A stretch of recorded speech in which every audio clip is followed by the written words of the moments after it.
Live all the way to Perth, Western Australia, where we find Shadow Assistant Treasurer Stephen Jones. Stephen, thank you for your time.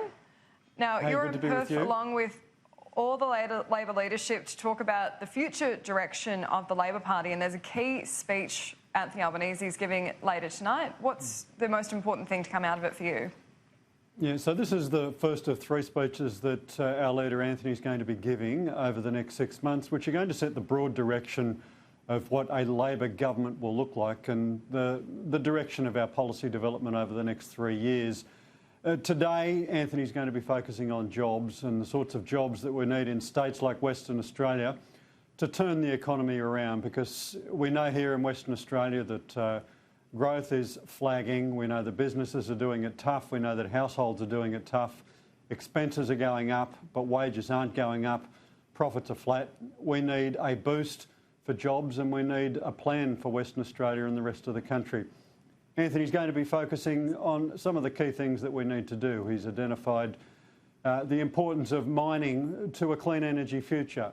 He'll be talking about the importance of ensuring that Australia can leverage off its natural advantage as an energy generating powerhouse. We've done that for over a century with traditional fuels, coal and oil, and we've also got an abundance of solar energy. He's going to be talking about the importance of Australia playing a key part in the renewable energy development. And one of the things that people don't often think about...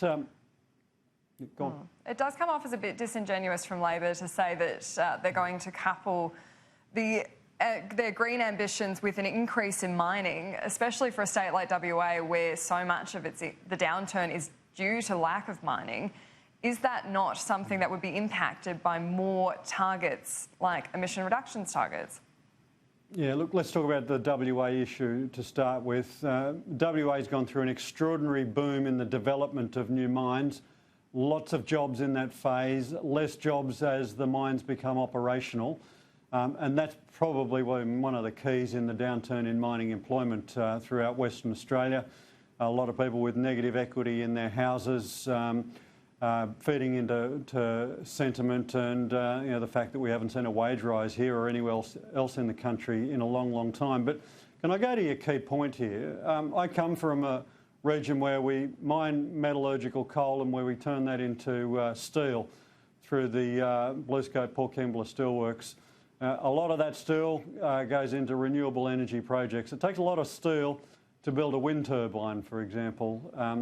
And if Australia wants to be at the forefront and can be at the forefront in playing a part in those renewable energy jobs, then there's a lot of steel, a lot of metallurgical coal in those areas, and we want to ensure that Australia leverages off its natural advantages.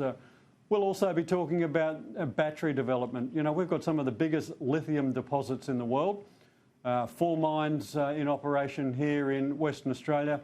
We don't want to just dig the stuff up. We want to be able to convert that into batteries, which will be a key part of energy storage. So ensuring that we're doing the downstream processing of our wonderful minerals wealth is going to be a key part of what Anthony will talk about today as well.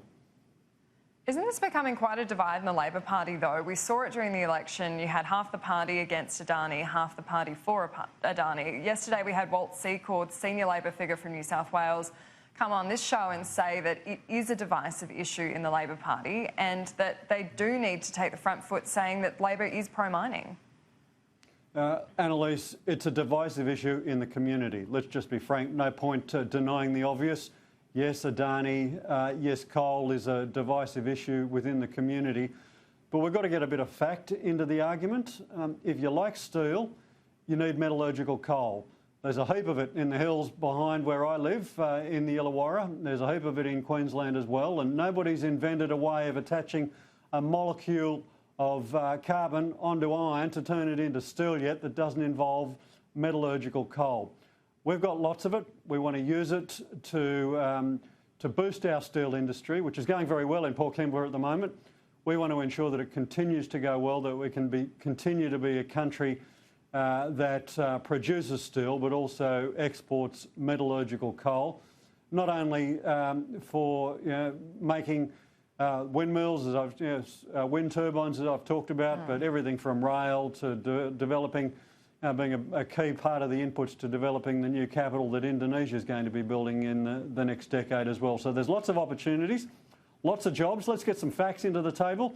If you like steel, you need some coal to put into those blast furnaces, convert that iron ore into steel. Australia wants to do both of those things. Now, when it comes to Labor's climate policy, one of the big discussions has been around your emissions reduction target. We had Angus Taylor on this morning talking about Labor's focus. This is what he had to say. It is time for the opposition to drop the reckless targets, which were rejected by Australia at the last election.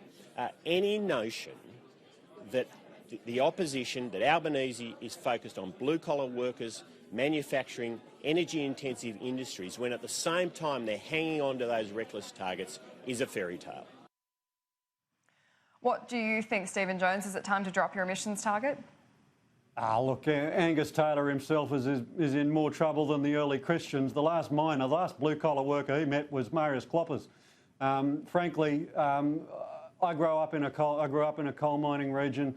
I represent those workers and those industries. I think I've got a bit more on the ground familiarity with what's going on there than Angus Taylor. He should focus on the problems that he's dealing with at the moment. He should come clean about the scandal that's emerged in his own office. He should release the letters, explain how he's been involved or his office has been involved in the publication, the proliferation of forged documents.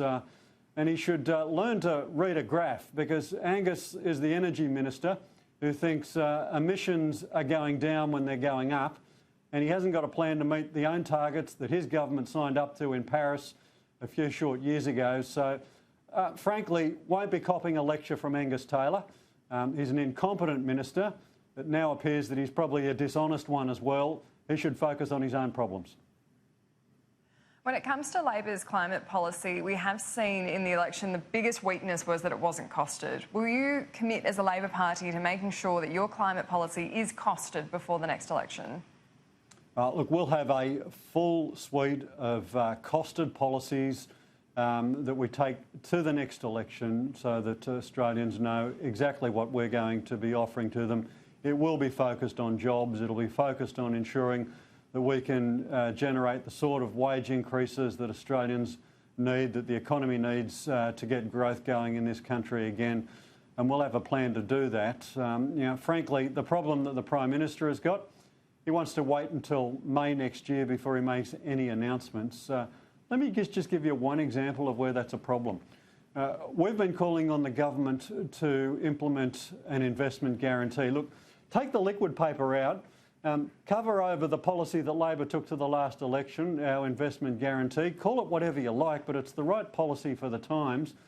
And the problem with saying you're not going to do anything until May next year is that businesses that might have a plan to invest in some new technology, some new equipment to expand their plants are going to be sitting back and saying, well, I'll wait till next year because the government's got something up its sleeve. They may actually implement something next year. And the problem is we need the investment now, we need the growth now, we need businesses bringing forward their plan now to stimulate investment, to stimulate growth, to stimulate jobs. So, Josh Frydenberg is engaged in a vanity project about trying to stand up in 6 months' time and make some big announcements when what Australia needs today is a plan to create jobs and growth and investment, and it's sorely wanting. Stephen Jones, thank you for joining us all the way from Perth, Western Australia. I know it's very early, so we appreciate you making the time. Always good to be with you.